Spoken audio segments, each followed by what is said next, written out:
We're here today with Dr. Howard Koh, Assistant Secretary for Health at the U.S. Department of Health and Human Services. Thank you so much for joining us. Thank you. So throughout your career, you've been committed to eliminating health disparities. What was your inspiration for becoming a champion for this cause? Well, thank you. These issues are very important to me, not just professionally, but also personally. And let me just start by saying it's important to use the right language. We're talking about eliminating health disparities, and of course that's talking about eliminating differences.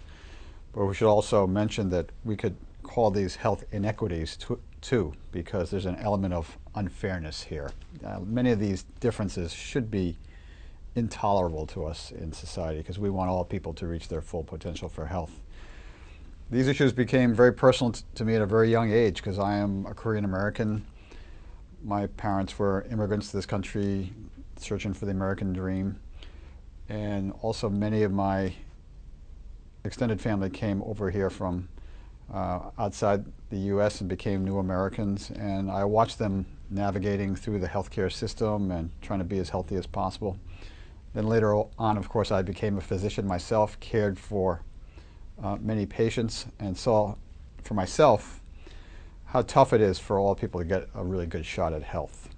When I watched my family members, many of them had challenges with respect to language and culture and just navigating this complex system. It's tough enough for someone born here to understand the healthcare system.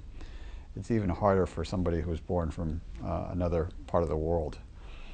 And then in my care for patients, especially as a young physician, I saw immediately that there were many forces impacting on people's health outside of biology of disease. And that's where the issue of disparities and inequities have come up for me. So this issue has really driven me through my career as a clinician, as a healthcare provider, as a former state health commissioner, and now as the Assistant Secretary for Health. What reductions in cancer health disparities have you seen during your career?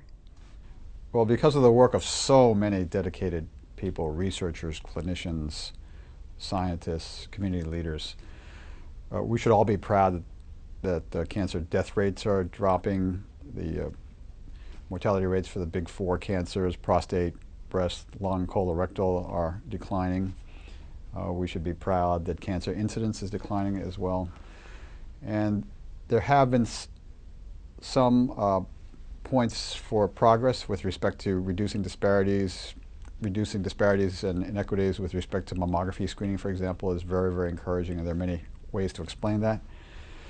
But overall, we haven't seen enough progress, and there are too many disparities that are still affecting this country and impeding the potential for all people to reach their full potential for health. So what are some of your remaining goals when it comes to reducing health disparities? Well, first, we need to keep in front of us that this should be one of the overarching goals of our society. I have the great honor of overseeing this national planning process called Healthy People. It's unveiled every 10 years. 2010 is a very important year because we're wrapping up the last decade and unveiling Healthy People 2020 very soon. And eliminating health disparities and achieving health equity is a very important overarching goal for Healthy People 2010 and also Healthy People 2020. So we have to keep that as one of the key health goals for our country, and that should be before everybody involved in healthcare and public health. So that's one important theme. Another one is that to make sure that we involve community leaders and that researchers and community leaders are working closely together as partners as we move forward.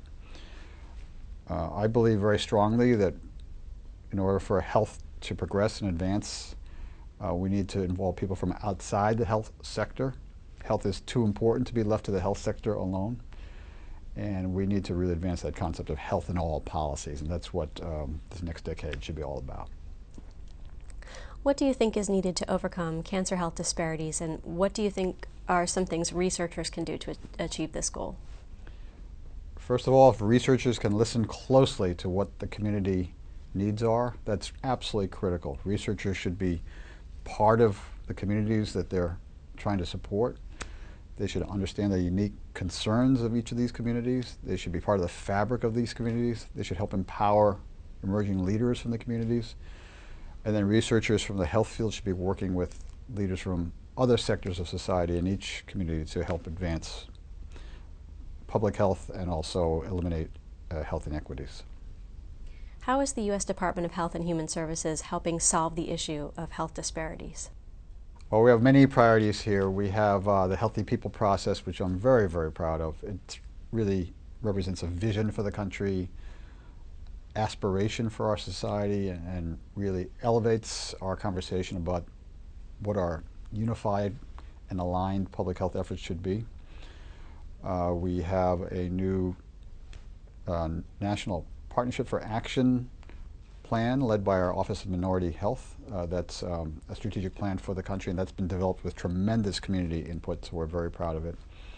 And then, of course, the Affordable Care Act offers great opportunities for the entire country. And that healthcare reform law promotes care coordination in the healthcare setting. It involves communities to really highlight prevention. It obviously eliminates insurance discrimination. We emphasize the need for more data collection to understand disparities and inequities better. And I think the Affordable Care Act really gives us this great opportunity to transform the country and make it really healthier and eliminate inequities in the future. Last question. Do you have any words of wisdom for the many advocates and others who are working to eliminate health disparities? I want to thank the advocates and the researchers and everybody involved in this issue. It's not an issue for any one person or any one community. It's an issue for our entire country.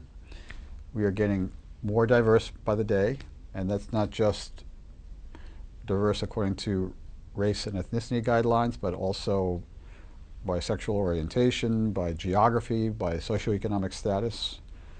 We are one country, and we should be as healthy as we can be as one community. So we need everyone to rally around this principle, this overarching goal for Healthy People 2020 now, and make our country as healthy as possible in the future. Dr. Koh, thank you so much for joining us. Thank you. It's a pleasure. Thank you.